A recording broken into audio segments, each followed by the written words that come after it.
सियासत में टाइमिंग की कितनी अहमियत है ये बताने की जरूरत नहीं। और दिल्ली में आम आदमी पार्टी इसी रणनीति के तहत काम कर रही है। पार्टी नेता अरविंद केजरीवाल ने शिक्षा क्षेत्र के मशहूर यूट्यूबर, शिक्षक और मोटिवेशनल स्पीकर अवध ओझा सर को आज आम आदमी पार्टी में शामिल करा दिया।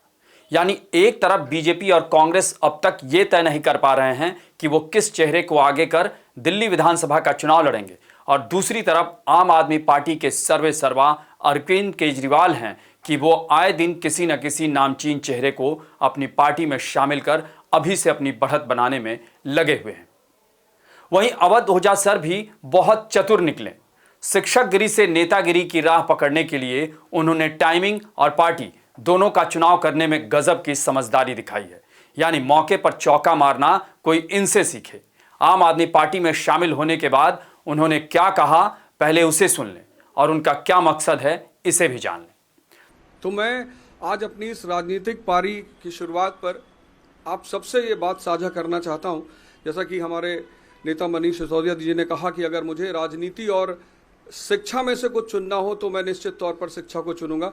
ऐसा ही कुछ उद्देश्य मेरा भी है और राजनीति में आकर शिक्षा का विकास मेरा सर्वोत्तम उद्देश्य है। धन्यवाद। तो सुना आपने, अवध ओझा ने राजनीति में आने का मकसद बहुत तरीके से समझा दिया। नमस्कार, मैं अभय राय।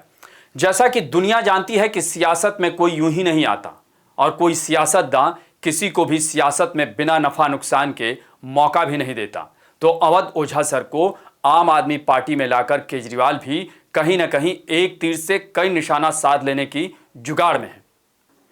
वैसे भी केजरीवाल दिल्ली के शिक्षा मॉडल का प्रचार कैसे करते हैं ये किसी से छुपा नहीं, और अवध ओझा सर को पार्टी में शामिल कराते हुए अरविंद केजरीवाल ने क्या कहा उस पर गौर कीजिएगा।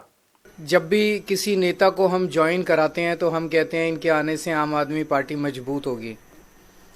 आज अवध ओझा जी के लिए मैं कहना चाहता हूं कि इनके आने से देश में शिक्षा मजबूत होगी, क्योंकि आम आदमी पार्टी शिक्षा के क्षेत्र में सबसे ज़्यादा काम कर रही है और आम आदमी पार्टी के ज़रिए जब ये शिक्षा में काम करेंगे तो देश की शिक्षा मजबूत होगी। गौरतलब है कि फरवरी में दिल्ली में विधानसभा चुनाव होने वाले हैं और यहां लगातार 2 बार से प्रचंड बहुमत से आम आदमी पार्टी की सरकार बनाने वाले अरविंद केजरीवाल इस बार भी कोई जोखिम नहीं लेना चाहते, क्योंकि केजरीवाल अब की बार जब चुनावी मैदान में उतरेंगे तो उन पर दिल्ली शराब नीति से जुड़े मनी लॉन्ड्रिंग मामले से लेकर जेल जाने और सरकारी बंगले को शीश महल बनाने के आरोपों से घिरे होंगे। ऐसे में ना तो आम आदमी पार्टी और न ही केजरीवाल की स्थिति अब पहले जैसी है। इसलिए केजरीवाल कांग्रेस और बीजेपी से नाराज नेताओं को तो अपनी पार्टी में शामिल करा ही रहे हैं, और अब उन्होंने अवध ओझा सर जैसे मशहूर शिक्षक, जिनकी बहुत बड़ी फैन फॉलोइंग है और वो देश के मशहूर शिक्षकों के साथ साथ मोटिवेशनल स्पीकर भी हैं, और उनके संदेश देश के युवाओं को कितना प्रभावित कर सकते हैं इसे बताने की जरूरत नहीं। और अवध ओझा सर का अलग और अनूठा अंदाज भी है और वो काफ़ी बेबाकी से बोलते हैं, जिससे भी लोग काफ़ी प्रभावित रहते हैं। और अवध ओझा ने भी पार्टी में शामिल होते हुए कहा कि पार्टी से जुड़ने का उनका मुख्य एजेंडा शिक्षा क्षेत्र का विकास है।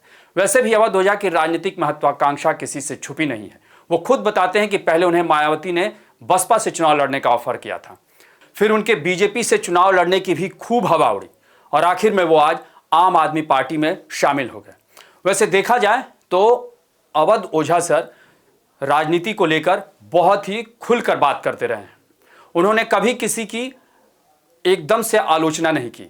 वो राहुल गांधी से लेकर प्रियंका गांधी और अखिलेश यादव पर खुलकर बोलते रहे हैं, बयान देते रहे हैं, और अखिलेश यादव को तो उन्होंने विजनरी नेता भी बताया था।